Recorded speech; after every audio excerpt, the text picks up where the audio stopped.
Today's a day has been the mantra that you folks have lived with since day one. Bring us to today. What does this moment mean for you? It's it's not what we thought it would be, because we've been so focused for 5.5 years on getting to this point, and all of our energy and focus has been towards getting the information to law enforcement so they can make an arrest. Well, now they've done that, and we always knew it, but we didn't know what the task would next be. I mean, we knew it was going to be helping the prosecution to get to to prosecute it and get to a conviction. So we're still processing that. What's our role going to be there in that, in the prosecutions? How do we continue to help? Obviously, keeping their story out there, keeping their names out there, asking people to help turn information in, anything that they have related to the case, especially if now we have a person charged with it, right? We have a face, we have a name. If you've ever had any interaction with him or anything else with this case, we're just asking people to turn that information in. This moved quickly, right? Okay. It was just rubbing on her shoulder, so I'm just going to bring it up just a little. That's how Becky is. She likes to just like. Okay, there you go. Hey. But it was all that waiting, right? And then you guys were pushing forward, but so many years had passed, and then once they had this little bit of information, it seemed like things kind of really kicked off and moved pretty quick. When you got that call that they might have had the suspect, what were you guys thinking? I don't know. It was very bittersweet, Like I said, it was kind of a strange feeling that when they told us, hey, we've got somebody detained and we're going to make arrest him. It was like, okay. I guess all that work has started to pay off. We've gotten them the information they need. So we're still processing that, right? What's our roles going forward here? And so many, like I said, usually you can't even say hey, how's it going? Because it's like, it's never been, anything, like it's always been so tough, and it's still going to be so tough moving forward after this arrest, but at least you have a little bit of closure. With that up and down where you heard this suspect, this person of interest, right? It's been going on for so long, and you guys kind of would get to that point and be like, I'm not going to say anything until someone's behind bars. So what has that been like over these years, Becky, of being up and down and now finally being able to be at that press conference today? Well, we learned early on that don't get your hopes up, don't get excited, don't. So we have stayed nice and steady. So when he called me and said, hey, we're supposed to meet with law enforcement in an hour, it was totally unexpected. We weren't expecting this. So it's like, what? Disbelief. Like, okay, I'm hearing this, but it's a process. Becky, you in this community, you made T-shirts, you went to conventions, you mailed leaflets to every part of the world, every state in the union. There are leaflets on trucks, in parks, in bathrooms. You name it, these girls' faces were there. You went on talk shows. You put on makeup and clothes you didn't want to put on. You did everything humanly possible to keep these girls' memory front and center. You never gave up. And the guy turns up to be in town. Just, how do you did all that work. What happened? I'm not asking you to answer that question, but he was here. He wasn't in any of those other places. Have you jived that yet? Maybe it took all of that. Maybe it took looking further away to find him here. I don't know.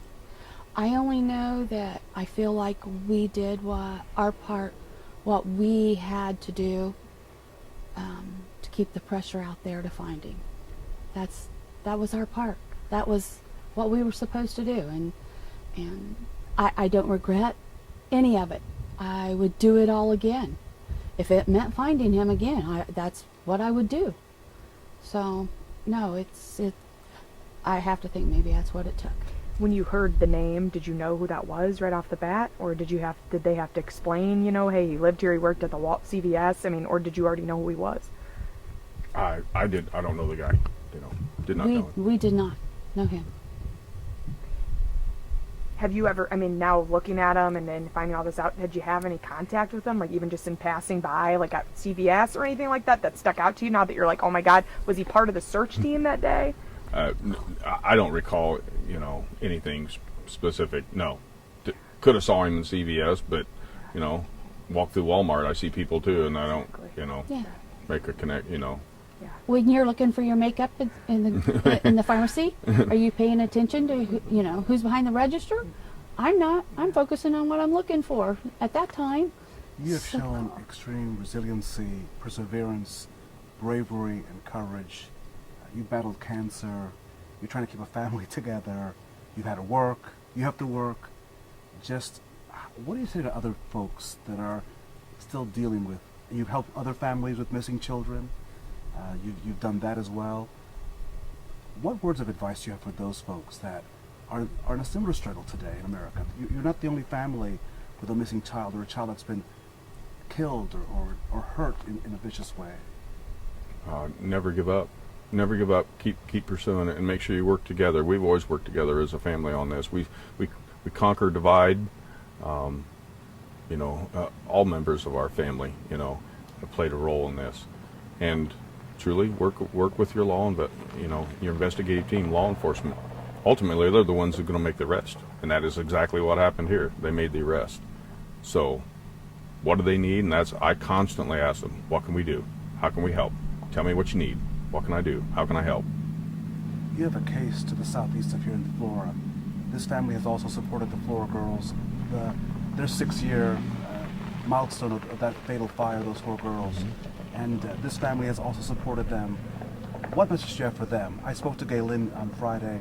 She was very happy to hear that there would be good news. Now hoping that maybe there will also be good news in her case. Any words for your fellow Carroll County family that also had tragedy strike before your loss? Don't give up hope.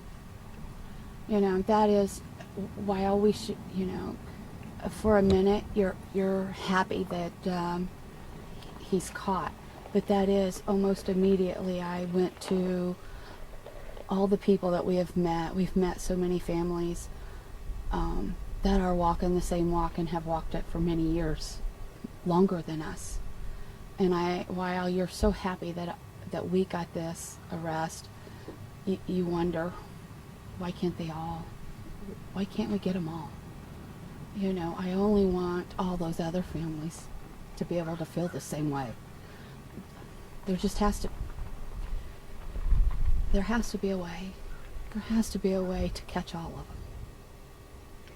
them. One of the times you had posted on Facebook, I couldn't help but start crying because you had talked about how you went into Libby's room and you hadn't been in there and you hadn't touched anything, and you started cleaning things up and cleaning the stain off the carpet and all these things you never wanted to touch. I mean, you said you sometimes still talk to her too, I'm sure, and what would you want to tell her? What would you say to Libby after you guys finally got this guy behind bars?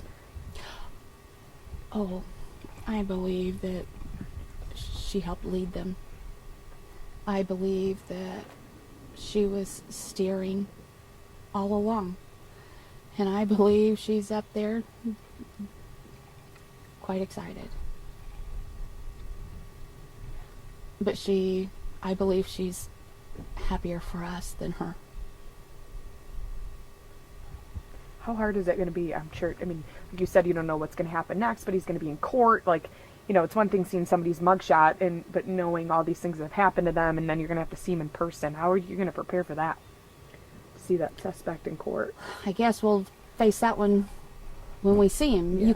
You think, just like we always thought that we knew what we would do when this happened. We thought we were prepared. We thought we were ready for it. But boy, that went right out the window. So we can think we're going to prepare for that. And that'll probably go right out the window too. So does anybody really know how they're going to react? We'll face that the day it comes. Yeah. Anything you'd say to him, Mike? I'm sure there will be when I get my opportunity.